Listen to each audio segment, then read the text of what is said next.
Morning, Ben. You got audio today? You can hear? Yep.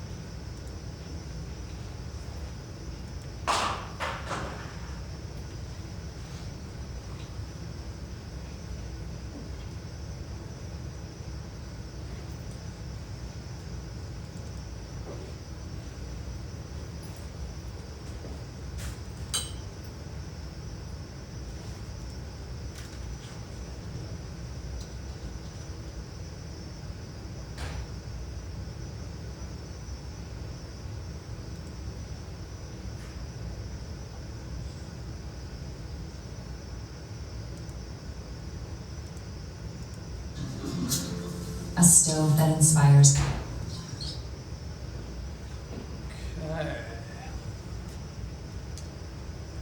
What else we got? Marcus, can you guys, Ben, I can see your face okay, but Marcus, if you could put a little light in front of you. Just a little bit anyway, if you can.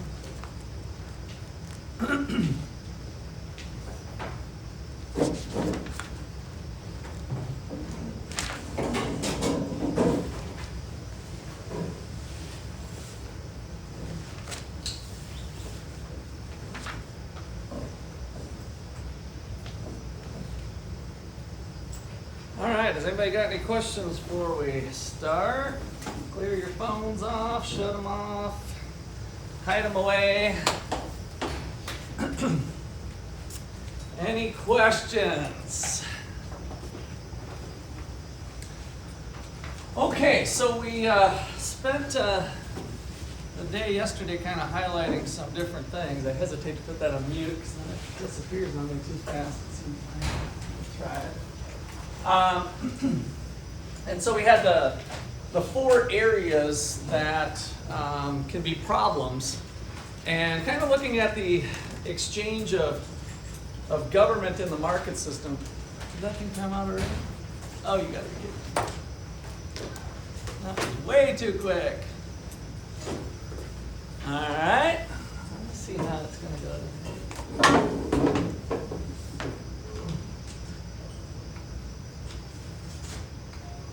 One idea to change my mind a little bit. All right. So, what were the 4 things? 4 reasons, ... I can't remember exactly. What was number 1? What's that, Chris? Is it productive function? Or is that? No, not the productive. That was with the 2 functions of government, though. You're right. That was the very first thing we started with, was the 2 functions of government, the protective and the productive function. Yeah, Javian? Lack of competition, good. So we run into problems when there's a lack of competition. If something's caused there to be a lack of competition, it's not good. That's one of the most important ingredients to having a healthy market system. Okay, I'm going to keep this screen on. I don't even know why it's not on. Let's see what happens if I do this.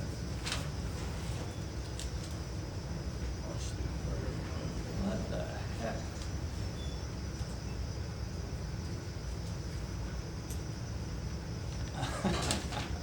I don't think I've ever had to do this before. Oh wait, there it goes. I see a little light coming on. It's coming to life. All right, we'll let that. Looks like it's starting to come on. Okay, lack of competition, so that's not good. Number 2.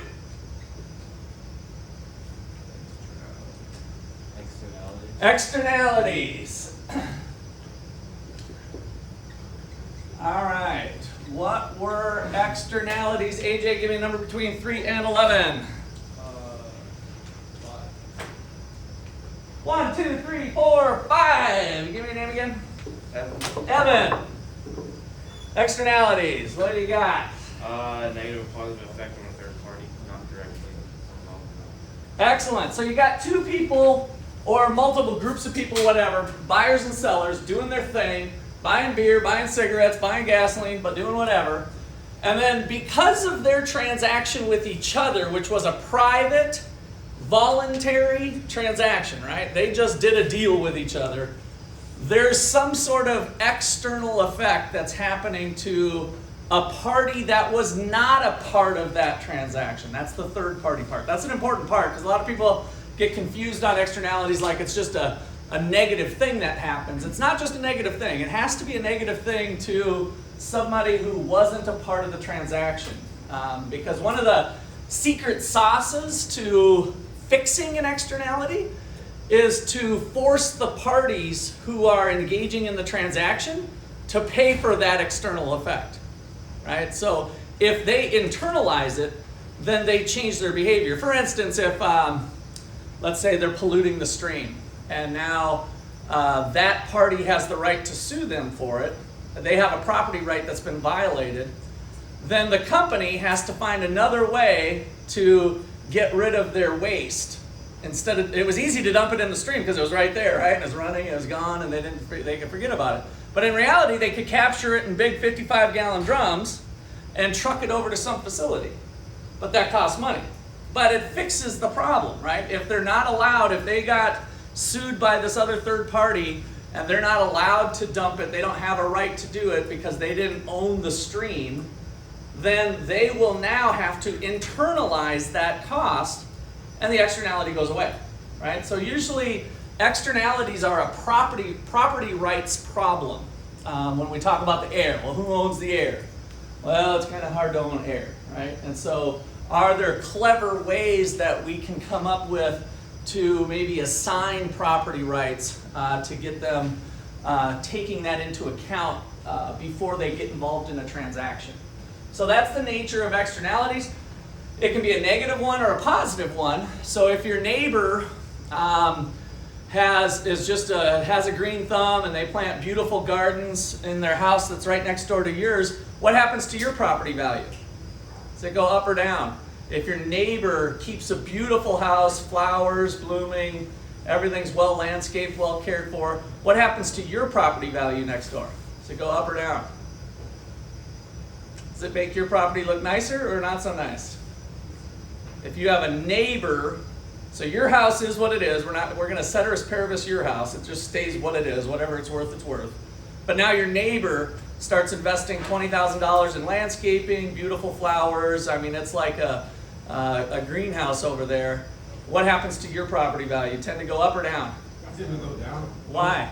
I mean, you could say like, you know, it's that your neighbors, like, they take care, like they have to take care of their yard and their house, which actually would up the property value. Kind of take care of the car, right? Like, Okay, so you're changing your mind. Now, some other people were saying down too. Why down? Because they made their house look nice and yours. Oh, that's where your brains were going with that. Okay.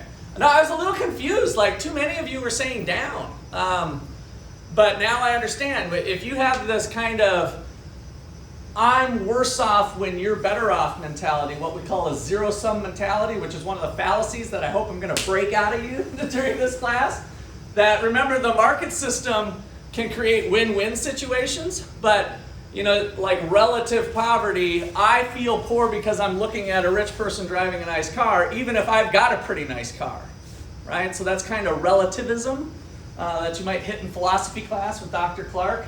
So if you're always kind of thinking relative, that's funny, because I was surprised that a lot of you said down on that one. So, okay, I got my work cut out. I can do it. So, if your house, I think, Jay, you kind of came around to it. If somebody comes to buy your house and you've got nice houses around it, compared to crappy houses around it, maybe that's the right thing to kind of get you in the right mindset. Here's our house.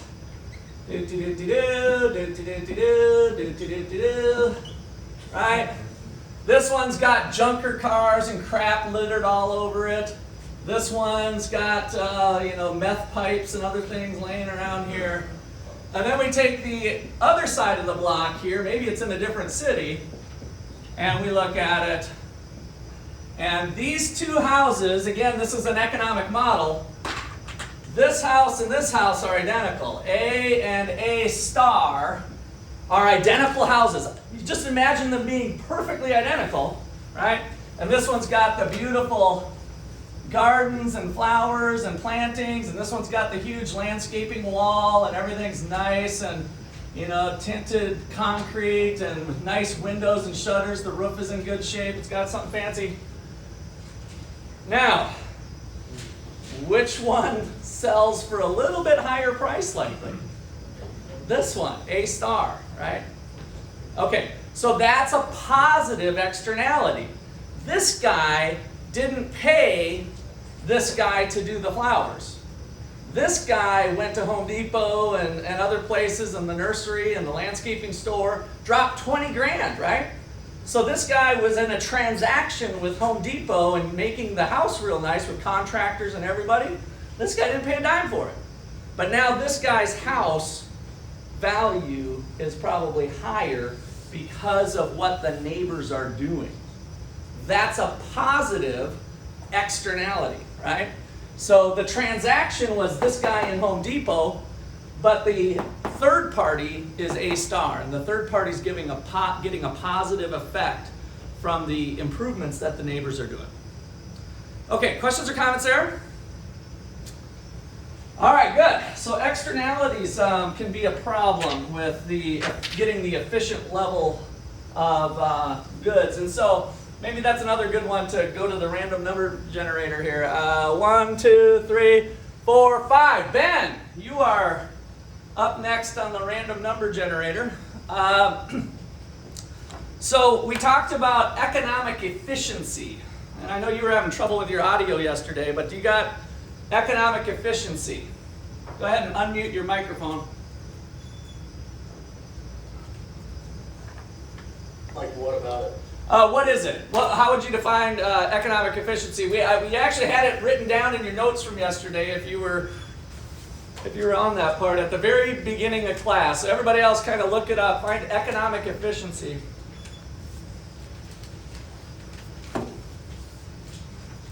If you don't have it, give me your best shot.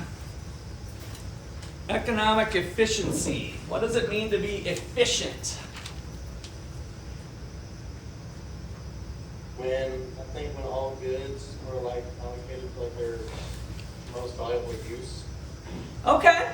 Yeah, you're on the right track. I mean, that's pretty good. There's a little bit more detail to it, so that's a good start, Ben. Let me get somebody else. Jay, who else here? Yes, Rayleigh. Just what it means. Yeah. There are no actions to take such that the marginal benefit of the new action is larger than the marginal cost of the action. Okay, so that's the definition we got. So there's if you are efficient right now, there's no action possible, no move to make such that the benefits of that move outweigh the cost of that move. Then you know that you're efficient. If there exists a move where the benefits outweigh the costs, then you know where you're standing now is inefficient. And it would be efficient for you to move because the benefits of that move outweigh the costs of that move, which means you just improved yourself or your life or society or something, right? And now, standing here, if there's no other moves to make, you're efficient. You're economically efficient, right? So that is the definition we had. So it's kind of similar. Ben, you were on the right track, but I want you guys to have that specifics down that there's no moves to make such that the incremental benefits of a change are greater than the incremental benefits or the incremental cost of that change. Okay, questions or comments there? So that kind of underlies what we're going in here is that markets tend to be efficient, but if there's a lack of competition, if there's externalities, and then number 3, public goods. Okay, and that's pretty much where we left off with last time. Public goods were non-rival and non-excludable. All right, so today I want to start off there with a little diagram to help you kind of think about things using those two characteristics. I think I'm going to put this up here nice and big. All right, we're going to make a little 4-square chart. And what I want to do is put goods that are excludable and goods that are non-excludable into different boxes. We kind of did this yesterday a little bit. And then up top, I want goods that are rival, and in another box, goods that are non-rival. And of course, the reason we set this 4-square system up is so that we can think about the two together, the two different characteristics of goods. All right, so we left off yesterday talking about public goods that are non-rival and non-excludable, which is a little hard. So non-rival meant what? Let's see, we left off with Ben, 1, 2, 3, 4, 5. I don't know if I've talked to you before. Yeah, what's your name? Lily. Lily. Hi, Lily. That's okay. We went over non-rivalry yesterday, or what it means to be rival or non-rival. What does it mean for a good to be non-rival? A good or a service to be non-rival? More than one person can enjoy it. Yeah, good. So more than one person can enjoy it at the same time. So we talked about this lecture, we go to the movie theater, the Chiefs game, you know, all of that stuff. We had this non-rival part. More than one person can do it. And then non-excludable. What'd you have for that, Lily? Since you were right on it. Oh, you already changed your page. It's hard or impossible to be non-payers of the good when they're doing it. Okay, so you can't exclude people from it. It's hard or it's impossible to keep people who don't pay for it, which led then to free riding. So I think one of the last examples I gave you was the idea of a lighthouse. A lighthouse on the edge of the ocean that's casting out light. We can't exclude boats that don't pay for the lighthouse. The idea would be, hey, fishermen and people that are shipping cargo and stuff is like, maybe we should all chip in for a lighthouse because then we'll know where the shore is and where the marina is, right? And so maybe they try to be a member of something. Well, that might work to get it started, and there might be a big enough group of people who need to try to fund that run the marina and people who are marina members or something. But at the same time, they know there's going to be free riders out there. There's going to be people that didn't pay for the lighthouse or aren't members of the marina that are going to be able to use the lighthouse and find the shore, right? So it's non-excludable in terms of its purpose. And then non-rival, multiple boats can use it at the same time out on the ocean, right? There's a lot of space, and you can see that lighthouse from a mile away, and so lots of people are able to use it. So a lighthouse kind of falls into that category. So can you think of some other things that would fall into those two characteristics together? Jay? I remember the example that you gave yesterday about, you said like if a guy flew off the street into the glass. Yeah. Kind of a controversial thing. So like if he's in here or if she's in here, I guess learning off of what you teach, would that be a non-rival or not? So I want both characteristics. So the reason we brought that guy up is that I am able to, they're excludable. I may choose not to exclude that guy, one guy who comes in, but I could call OU security and exclude him, right? So that this classroom experience anyway was non-excludable, or was excludable, sorry, the classroom experience. So something that's non-excludable and non-rival. This is a little bit harder one, so definitely worth some extra credit if somebody fires off a good example at me that fits that. There's a couple out there. Yes, give me your name. Antonio. Radio. Radio, okay, well, talk to me here. So how's radio working? You can't control who listens into a specific radio channel or not, and there's not a limit as to how many people can listen to one. Okay. So a radio signal, kind of good old fashioned. We're not streaming now and paying per use, right, with Google or something. We're like old school FM radio. They are just shooting that signal out, right? And as long as you have a device that can capture it, a good old fashioned radio with an antenna, No Wi-Fi, no HDMI, no nothing, right? You capture that cable, or you capture that, then multiple people can enjoy it, and it's hard to exclude people from it. All right, so let's put radio signal. Radio frequency, signal, whatever. Let's just put signal.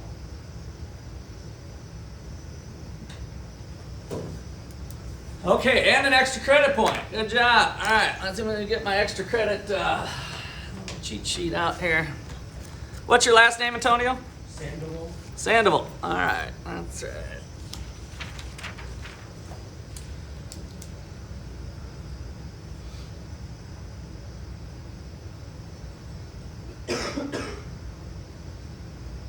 Okay, I gotta add you to Sandoval.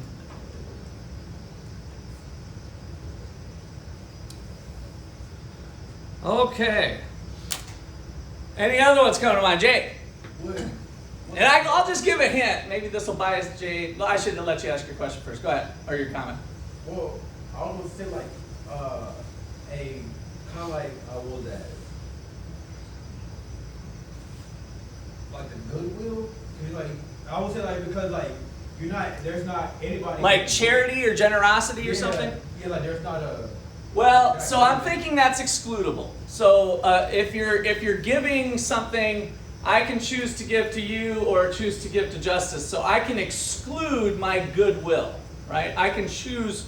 I'm giving it for free, so that was a good one to bring up, right? So my charitableness or whatever is free. I'm not charging anything, but I can still exclude certain people from getting it. It's not just open to everyone. So we got a little military conflict potentially going on with over Ukraine and Russia. So there's one classic one here for a public good. Ben, go ahead. National defense. National defense. All right, so Ben's on the board here. I guess you were on the board already. So we got Ben, Jay, I got you down already for some extra credit today. We got Lily, last name. Oh, I found it. Lily K. And Jay, what's your last name again? I should find it right here. Franklin. Franklin. All right. I didn't have such a long list to be able to be looking over. All right. So national defense is kind of the classic one we put in here. And so if we're defending the United States of America and Russ hasn't paid his taxes, can Biden tell Putin, you can bomb the hell out of McCullough, but don't touch his neighbor because his neighbor paid his taxes, McCullough didn't? Is it possible for Biden to exclude some people who didn't pay? Not going to happen, right? Not with national defense anyway. So national defense has kind of got that excludability factor. And can multiple Americans, are we all consuming national defense right now?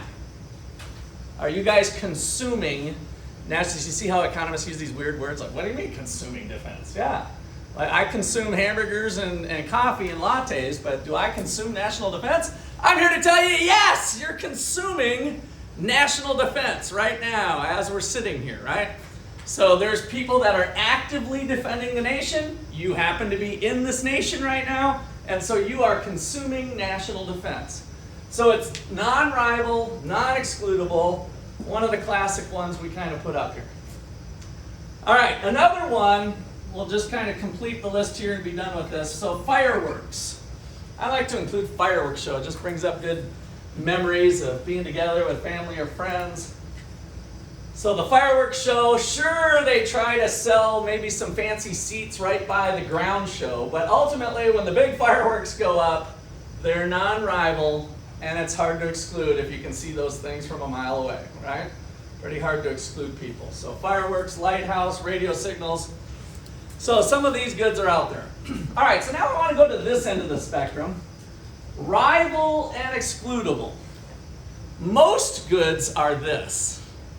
So I'm just giving you a big hint here. Most goods are rival and excludable. Give me one of them. Somebody who hasn't spoke yet, this is an easy question, extra credit point. Shoot your hand up. You haven't spoke yet. Rayleigh, we heard from you already. Thank you, though. Somebody who hasn't spoke?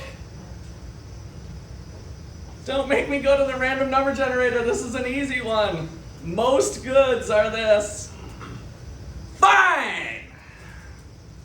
Lily, where would we leave off with? You and 1, 2, 3, 4, 5. Mason, right? Give me a good that's rival and excludable. Food. That's easy, wasn't that? Everything on the shelves at Walmart. There's one for you. What is there, 1 million things on the shelves at Walmart right now? So all of those goods that are excludable, you know, it's the beer, chicken wings, pizza, all that stuff. Haircuts. How about a haircut? We'll talk about a service now then. So all of these types of goods that we buy day in and day out, most of the goods in the market system here are what we call private goods. So let's put the private goods are in this category. And remember over here, our label for these were public goods. These are a little more rare. Not as many public goods out there. Really? It's like, if you were to buy a house, would that be considered like a private good? Yes. And then like renting, that would be like. Yeah, good question. Okay, so buying a house, so you buy a house, it's a private good. Why? Is it possible to exclude people from getting your house? Yes, you give them the keys, you do a transaction, right? Is it rival? If you're consuming the house, can other households consume it? No, so your household, so it's rival excludable. So the house definitely belongs here. And now let's talk about your rental transaction. Is a lease, leasing a house, is that rival? Does that follow those same characteristics? Is it excludable?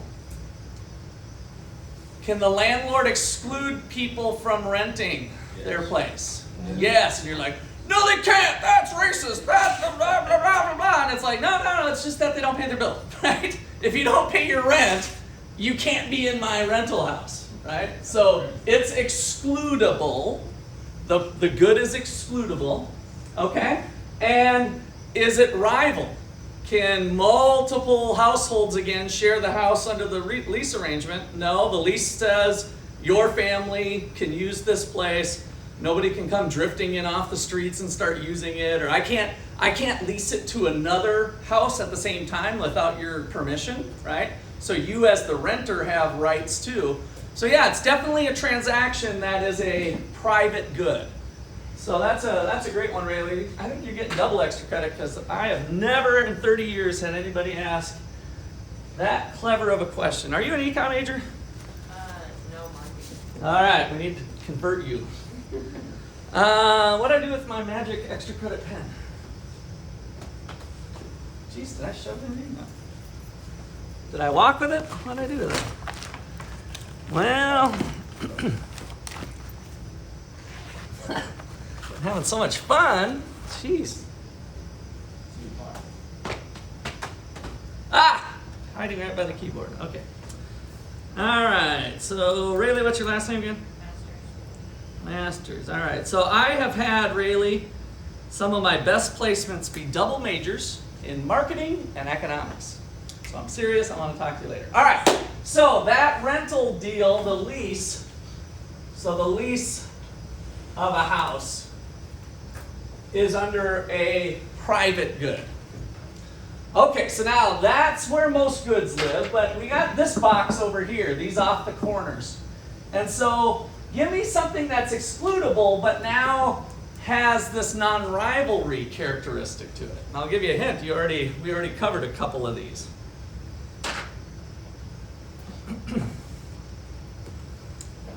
So it's excludable, you can keep people who don't pay out, but yet multiple people can enjoy it at the same time. Jake? A gym. A gym, yeah, okay, a gym. Justice?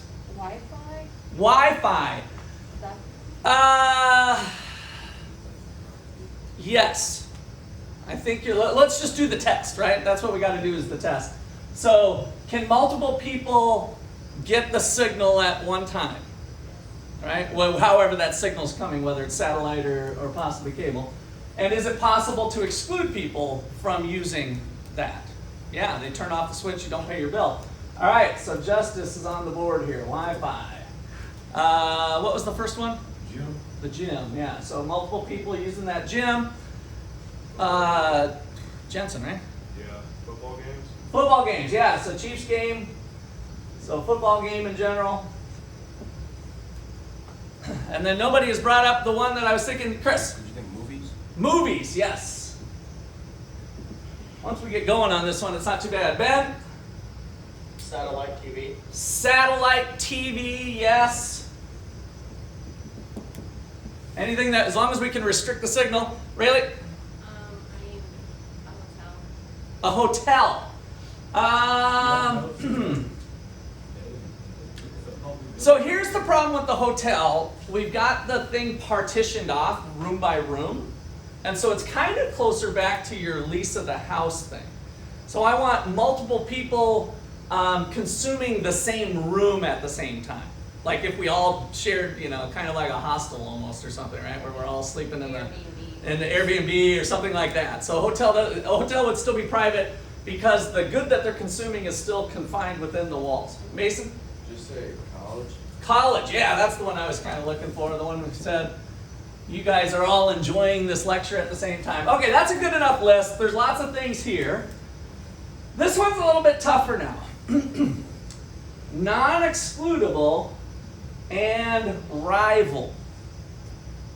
So it's like beer and pizza and chicken wings, but it's hard to keep people who don't pay for it from consuming it. Kalen? So like tickets to a football game? Tickets to the football game. Fans from different teams can buy tickets to that game. Okay, so the buying of the tickets, though, is the excludability part. To get to the game, you have to buy the ticket. So it's possible to exclude them. But, so even though you're dead wrong, we'll give you an extra credit point. Caleb Kemp, okay. It's okay to be wrong in this class. What a buffet. Colton. A A buffet. buffet. So, again, can we keep non-payers of the buffet out? People who don't pay for the buffet, can we keep them out? Is it excludable? Yeah, right? So the restaurant has the little ticket counter coming in. So you're dead wrong, but extra credit. I'm feeling generous today. Colton, what's your last name again? Taylor. All right, I told you this one was tough. Rival, but not excludable. It's hard to get, if people can free ride off of it, they don't pay, but they still can consume the good.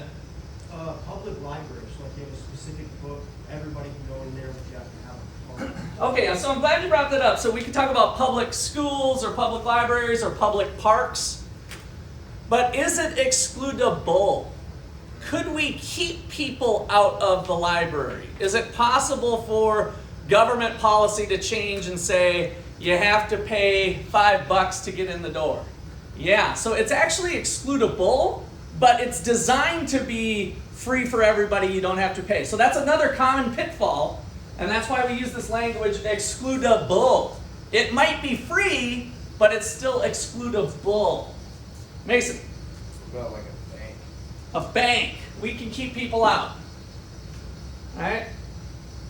So multiple people can be like inside the bank and keep their money at the bank, but the bank doesn't have to let you in, right? You have to have a deposit to have an account there, right? You have to at least fill out their forms and stuff. So there's something that's excludable to it. All right, give me your name. Cole? Freeway. A freeway. Okay, so a freeway. Is it excludable?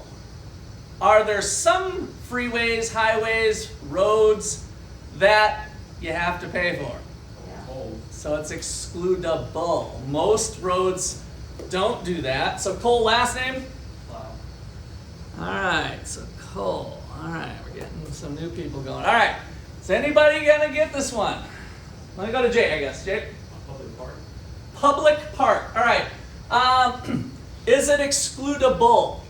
It can be.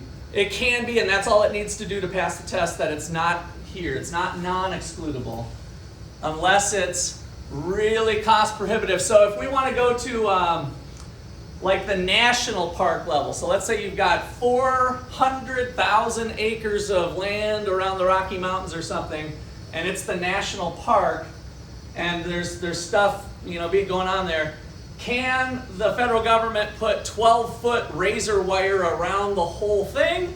Yeah, they seem to have endless money, but that would be pretty stupid, right?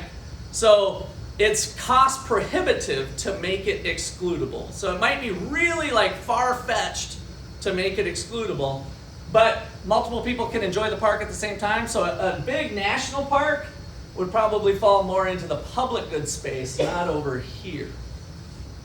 Okay, Justice. Is charity, like, All right, so charity.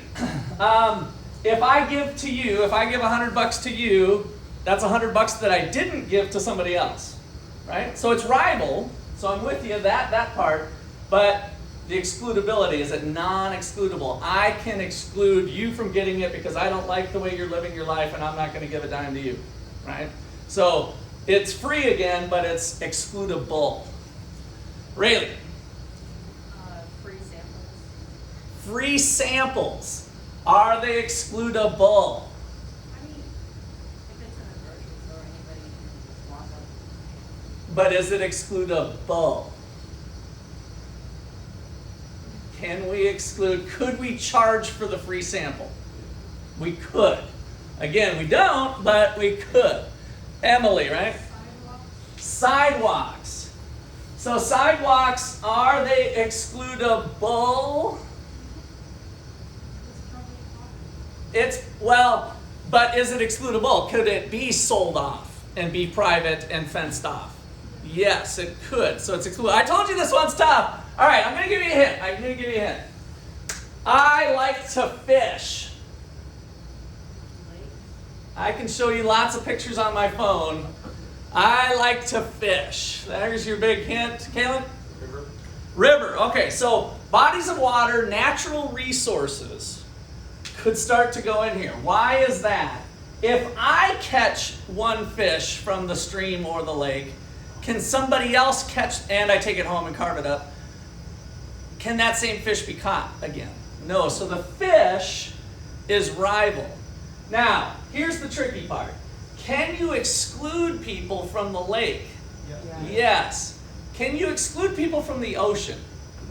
No. So we're going to put ocean fish, just made the list here. Ocean fish. Private lakes are probably excludable, and ponds and stuff, but fish. All right, let's go to Antonio. So just a question to that one, would charging for the fishing license disqualify that, or is that? So that's part of why we do the ocean fish, is nobody has, outside of there's kind of like agreements between countries that outside of a, 1 mile or 2 mile range, we still consider it the United States. So Russia comes up and pulls up and, parks themselves 500 yards from Florida. They're like, nanny, we have our nuclear submarine here and you can't touch us because we're not on your land. Well, that's not the way it's worked with international relations, right? So we have extended amounts. But once you get far enough out, it's free water, right? It's free to go. Jake? What, a parking space? Parking space? No, it's excludable. A public parking space? Yeah, because it's still excludable. Remember the bull. This is a part. It might currently not be excluded because the government owns it or whatever, and everybody, the policy is anybody can come and park there whenever they want, but it could be excluded. It's excludable. Mason? What about like natural gas?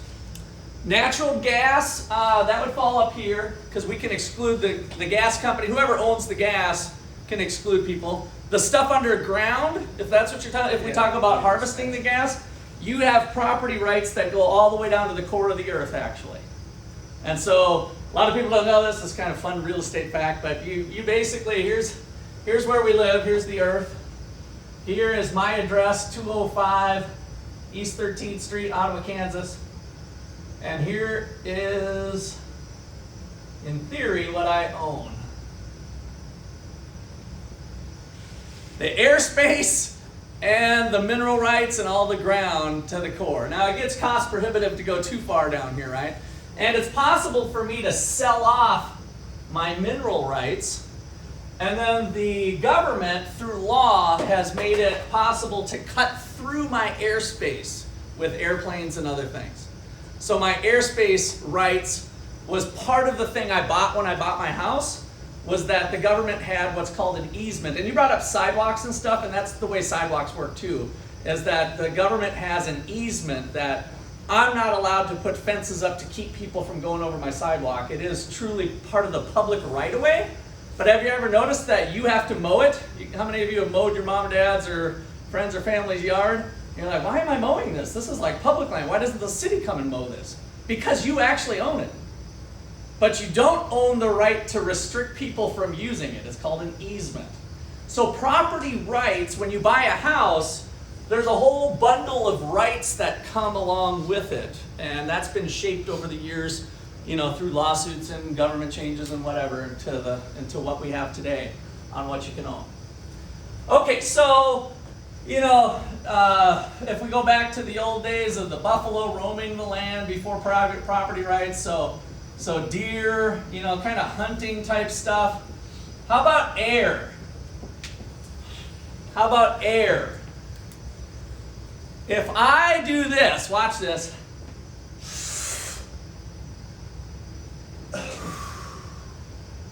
What did I blow out? Come on, some of you science people. Carbon dioxide, right? So I sucked in air, which is a combination of oxygen and other things, and I blew out carbon dioxide. So the air is rival. There's so much of it we don't think about it, but if you go to places where there's bad pollution, like LA's kind of cleaned up its act a little bit, but if you go to where there's bad pollution, you start to see that air is actually limited, right? And so air quality can go down due to pollution and other things. And so air is rival, but non-excludable. It's hard for me to exclude or cut off the air, non-excludable. How is hunting like part of that? Because there's like certain rules where you can't like kill a certain amount of deer. Yes. So those policies have come about as kind of the rule. And I was kind of going back to the open land of the buffalo roaming. I ended up putting deer on there. But yes, through licensing and private property, you can't go hunt on private property, right? So there's restrictions on that. But you kill a deer, nobody else can kill a deer. And so if we have hunting available on I didn't put it down here, but the national park level. So national park can probably fall into here because it's cost prohibitive to exclude. So now if I allow hunting on the national park, I can't exclude people from the deer. But yet the deer is rival. If I kill it, nobody else can. So it'd probably be good for me to put deer hunting on the national park would be falling into this category. So these are basically are a lot of natural resources. Let me just put that up and do some more questions here. So natural resources. Sunshine, you know, all of that. That's what's usually going to fall into this category. Jake? Emergency room. Emergency rooms. Are they excludable?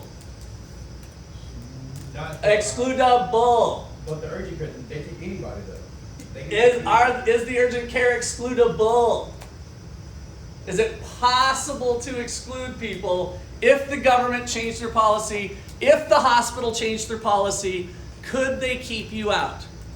Yes. In fact, they do keep drunks and people that are high out of there anyway because they come in and start causing a ruckus. They call the police. So it is excludable to keep you out of the ER. So that's going to fall in here. If you're all in the ER room together, we could probably start talking about it being like a classroom that multiple people could be treated in the ER at once. And so that might fall into here. And here, we can refer to these as club goods. So it's kind of like the golf course, the movie, the college, the Wi-Fi. So it's goods that can be used by multiple people at the same time. So one word we use is club goods. All right, so Now that we've got these important features, we start to see a little more easily how markets may or may not operate well. And so which feature, excludability or rivalry, is the most important thing to have in order for private markets to work properly, the market system? Look at that list. Which characteristic is required to have the market system provide the good, as opposed to maybe government intervention providing the good? Which characteristic is the most important for the market system? Maybe let me write it out while you guys are thinking here. Which characteristic is most important for private markets to efficiently allocate scarce resources? I'll just leave it like that. Is it excludability or rivalry? Excludability, right? We have to be able to keep out non-payers of the good. It makes sense, right? If you're a business, what are you trying to maximize? Profits. So you're running a business, and so in order to run the business, to calculate those profits, total revenue minus total cost, price times quantity, you need this to make this system work, right?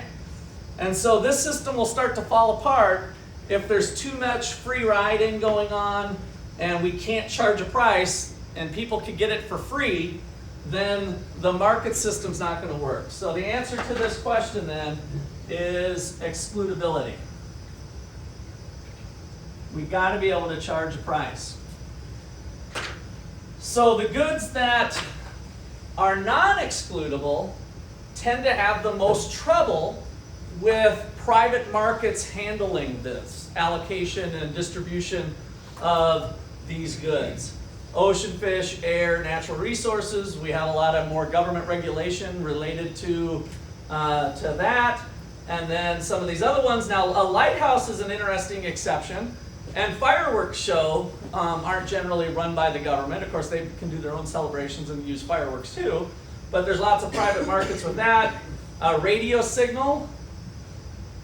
Well, let's just press on that a little bit more. How does the radio signal overcome the non-excludability? Because that still is a private market. There's a little bit of I think the government kind of establishes the frequency ranges, but for the most part, the radio station runs their business. They do this without government intervention. How do they do it? How do they overcome the non-excludability? Anybody can listen to that radio signal. How do they make money? Advertising, right? Yeah, good, advertising. So the more people that are out there, now I have an audience that listens to my radio show, and so now Coca-Cola is willing to buy 30 seconds worth of space to talk about Coca-Cola products. That's my business model.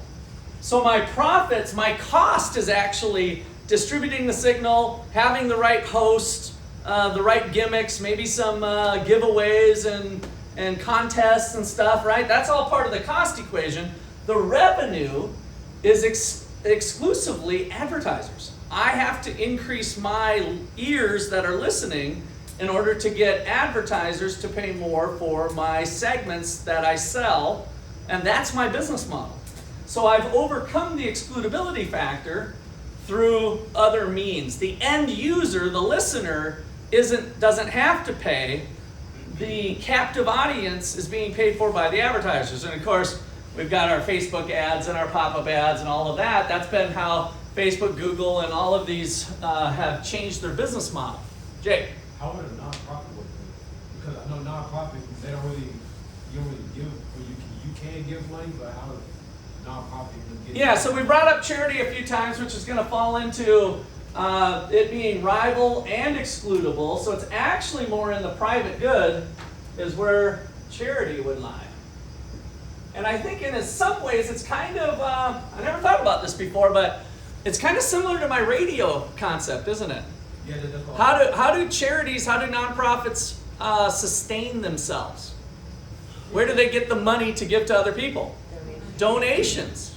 So in some ways, that business model is similar to the radio concept, right?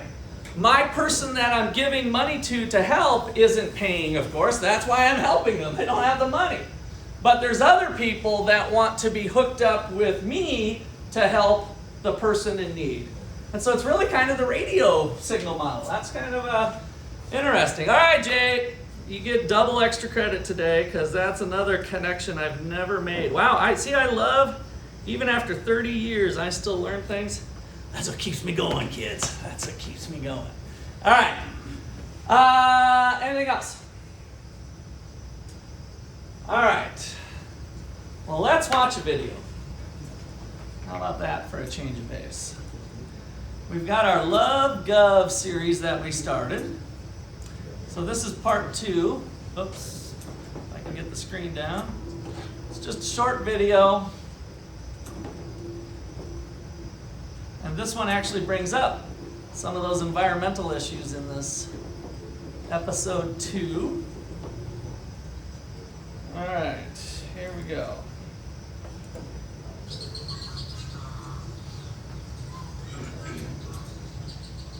I'm really doing it, Lib. I got a studio space. I am so proud of you. And Gov is super excited to help. I thought he was against you running a business. No, now that I'm done with college, he thinks it's a great idea. Plus, he said it might help me pay back my student loans. Who are you talking to? Oh, it's just Libby. Nick?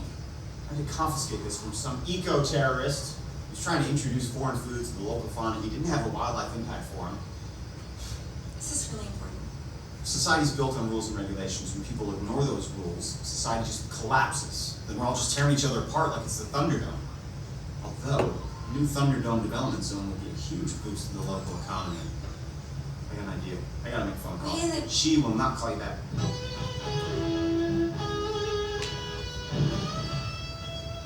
Hey, Space Cadet, pass me that rag. You still have these? Sure. Babies love them. Stupid babies who can't keep food in their stupid mouths. I think you're being unfair to babies. I'm not angry at babies. I'm angry at the reminder of failure. Isn't this great? I can't make these fast enough. Everyone loves my bibs. How exciting! I love small business. Not as much as big business, but still. Hey, I got you something. You did. What is it? Ta-da! It's what every business needs. Oh, thanks. You're welcome. Hey, I can't do lunch tomorrow. I'm just totally swamped with orders. And Libby and I are going to take a stab at optimizing my Etsy page. Did you say Libby? I've been researching SEO stuff and making some design tweaks on our site. It's going super well. Wait, she's not working for you, is she? Yeah, she's really good at the dorky stuff. It's boring. Analytics suggest that the pink bibs are doing better than the blue bibs by 35%. See? Look, the last thing I want to do is tell somebody else what to do. Go away. I'm just a little concerned. I mean, are you ready for this? Hiring another employee is a really big step. She's already been freelancing for me. Wait, you've been paying her? Yeah, a little bit. Oh boy, okay. Well, it's a good thing I'm here, huh? Now that I know Libby is working for you, well, it's my moral responsibility to protect her. Thanks, I guess, for caring, but I don't have to worry about Alexis. Key into this? Wait, what are you protecting her from? I'm protecting her from you, her employer. It's just a small business. It's not a big deal. It's not a big deal. Is child labor not a big deal? What if poisonous, toxic chemicals in these bibs make Libby more incoherent than she already is? Is that not a big deal? Alexis, businesses are dangerous. I mean, I'm talking marijuana level dangerous. And all these rules have been put into place to protect workers and consumers. So, if you want to hire Libby, you're going to need to comply. I don't know if I can afford this. Maybe I can't hire you. Kind of sounds like you just protected me out of a job. Now, they say that there's all these regulations to help workers and consumers, but all that leads to is fewer jobs. Okay, that is exactly why we have unemployment insurance. So there's nothing to worry about. All these protections are written with good intentions, and I've never heard of a road paved with good intentions that leads anywhere bad. Are these lead-free? They're 100% cotton. I'm not 100% sure that you need to get it tested. We'll send you the bill. Don't pee in that one. See you for lunch tomorrow. And if I follow all the rules and everything, do you think my business can still make a profit? I don't know. Not really my area of expertise.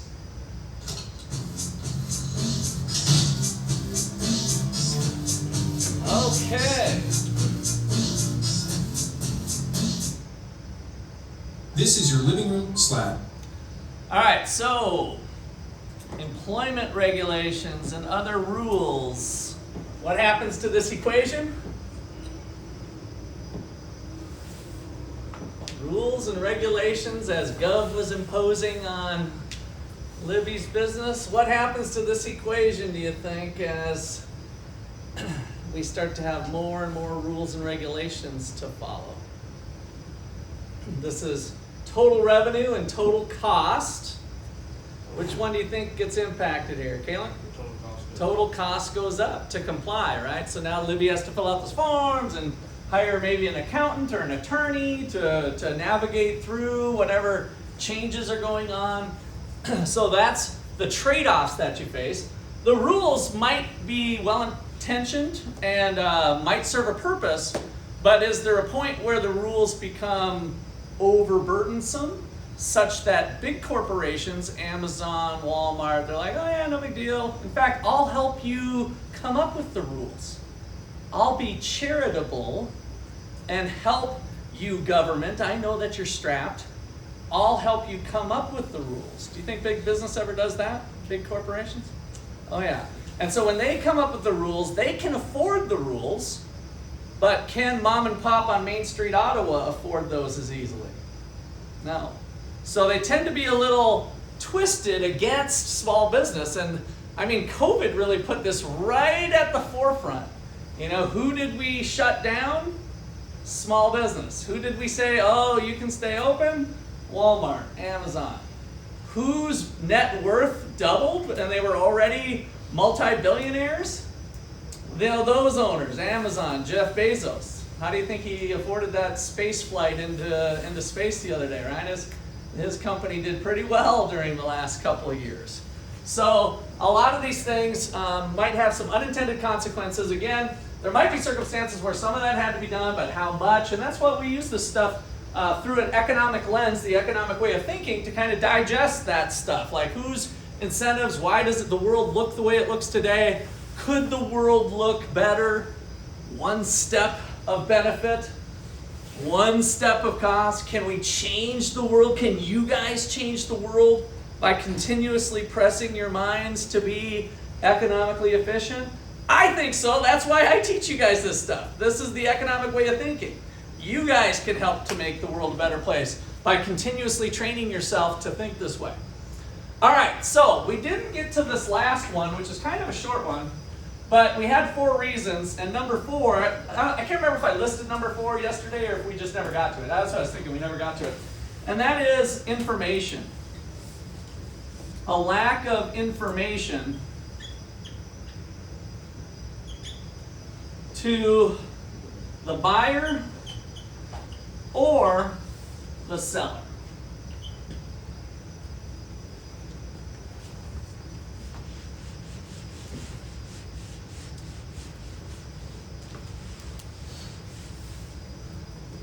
So, kind of the key point here is that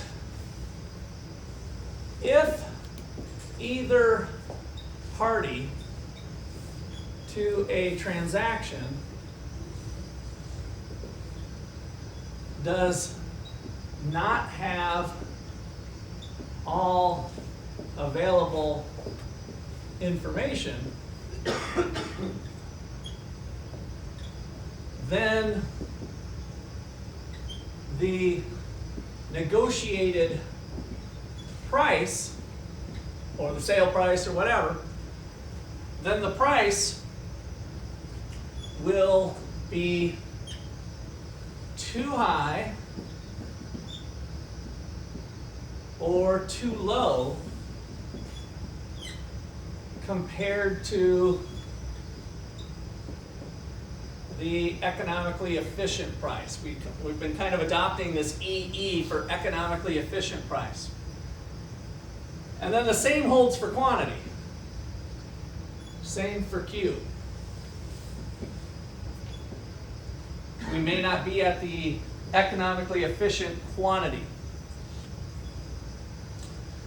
Since we've been on real estate a little bit, let me give you another real estate example. So I had my real estate license for 18 years. Sold millions of dollars of real estate and helped first-time home buyers and all kinds of stuff.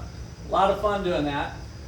And so if a house is sold in the fall, so in November, turns out the basements are pretty dry in the fall and the winter time, right?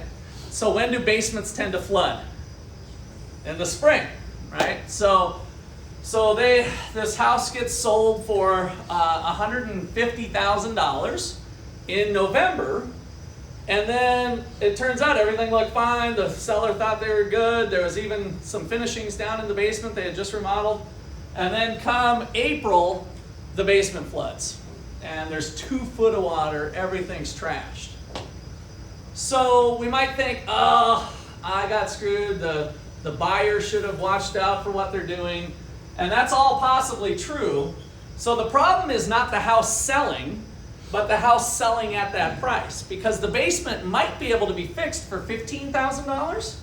And had the buyer known that the basement flooded, then they could have negotiated that out, right? It sold for $150, but hey, found out that this basement's flooding. How about $135? The owner goes, yeah, you're right. That's been needing to be repaired for a long time.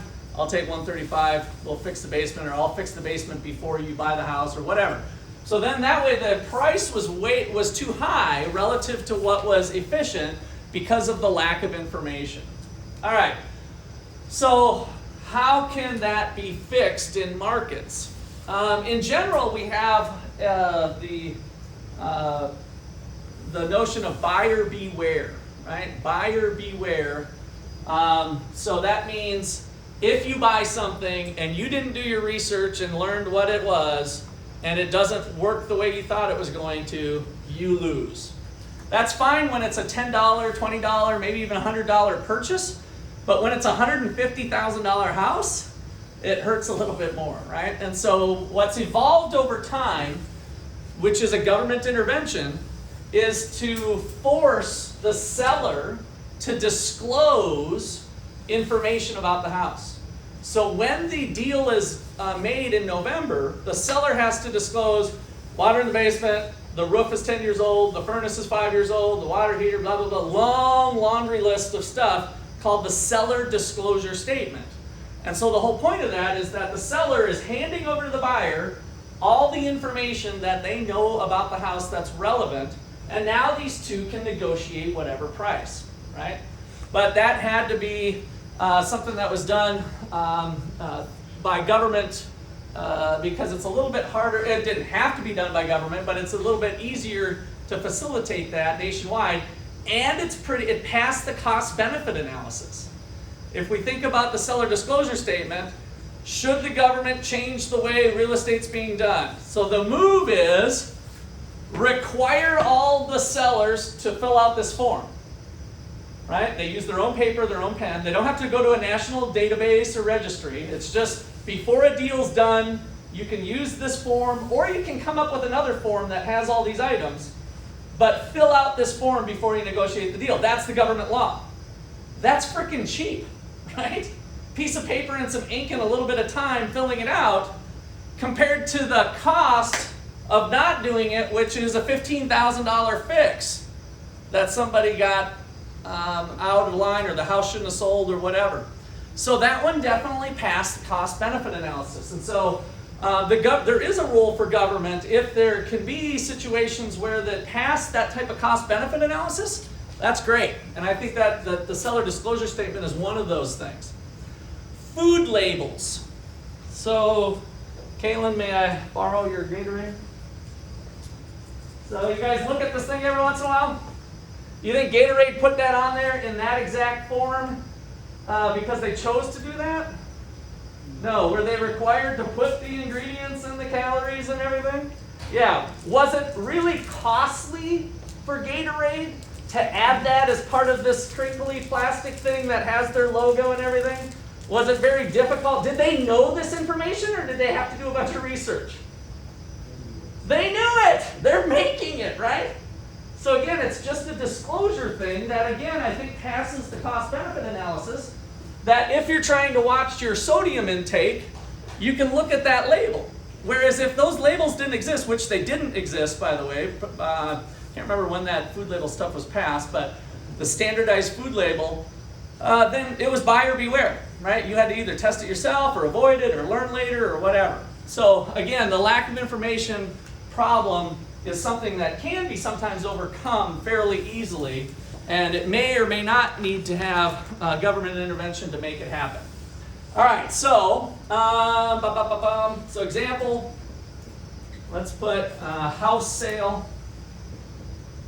House sells for $150,000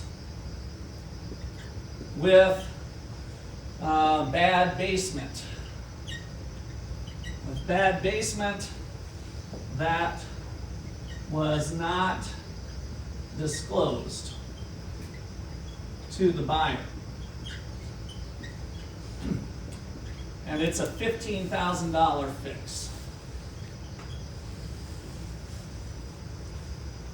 That's a transaction that's not efficient because of the lack of information. One possible solution. So let's put solution. Require a seller disclosure statement prior to negotiations on the price. If the basement fix was up front right away on paper, then the two buyers would have just negotiated the price. And by the way, they might not have taken the whole basement price out of it, right? They might have said, oh, I really want this house, and $10,000 is fine, I'll pay $140,000. Again, we've internalized the problem, right? The knowledge now has been internalized to the parties that are in the transaction. As long as the buyer and the seller are aware of that, then we get the efficient price through the negotiations of the two. The price is the equalizer. Instead of $150,000, it should be something less with this known problem on the books. Okay, so example number 2, I'm just going to put food labels. For those, I'm writing real low, but all I'm going to put is food labels for example number 2 down here. If those of you who are wondering what is going on, those are just the 2 things we talked about. All right, so those are the 4 reasons.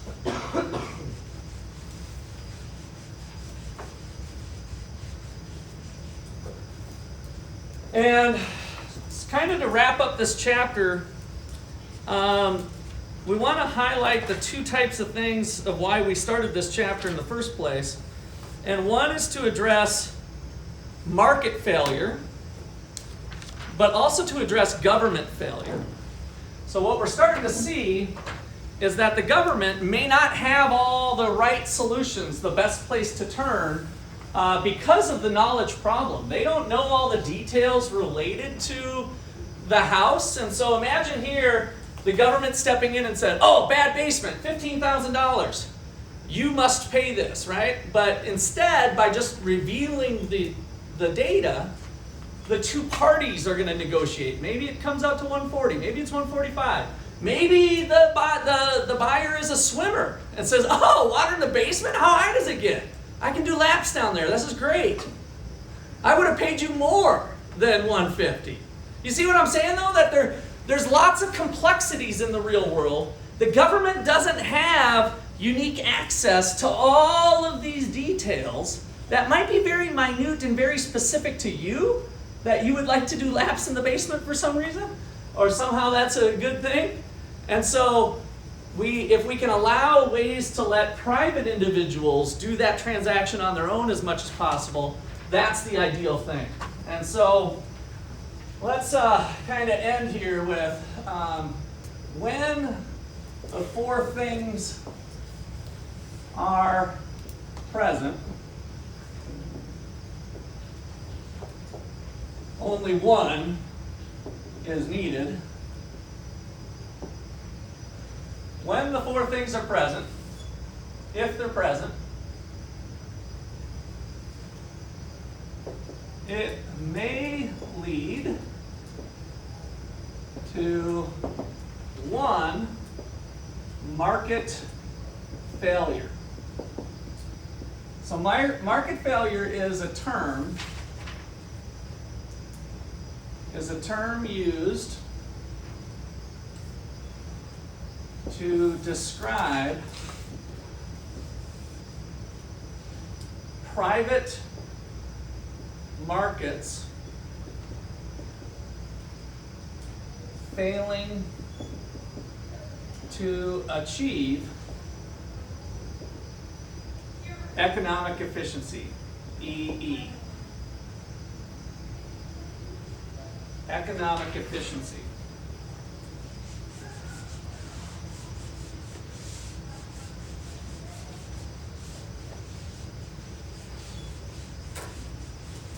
And so often the knee-jerk reaction is to say, oh, private markets failed, human beings are flawed, they're sinful, they're greedy, and so government to the rescue, right? But now we're going to look at the same problems we have with government. There are people involved with government, and so those same sinful, greedy people who might be running the private companies are also in office. And they're also working for the government. And so they're not angels that can somehow carry out the public good without any problems arising. And so we call that government failure. So government failure is the term used to describe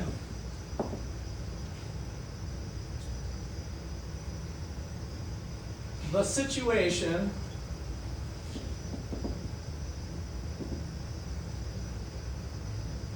when there is reason to anticipate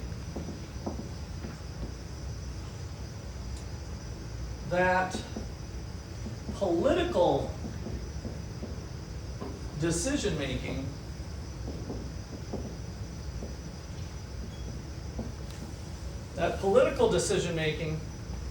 will fail to achieve economic efficiency.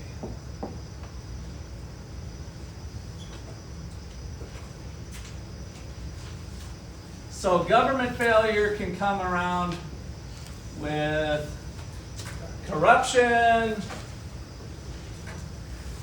and other bad stuff with people who run the government. There's great people who are in different positions in government, just like there's great people running small businesses and big businesses, right? So the point is, there's nothing special about government that's different than what is encountered in the private sector, and we have to be aware of that and ready to think about those issues. All right, great. We'll see you on Thursday. That wrapped up chapter 5, by the way, so we'll start chapter 6. This week is 5 and 6. Oh, let's do this today, though. I forgot it last time. You guys need to start reminding me if we do, because I do want to do attendance. So here, we'll start it here. Justice, just kind of come up and do your initials. We'll try to get that circulating around the room earlier.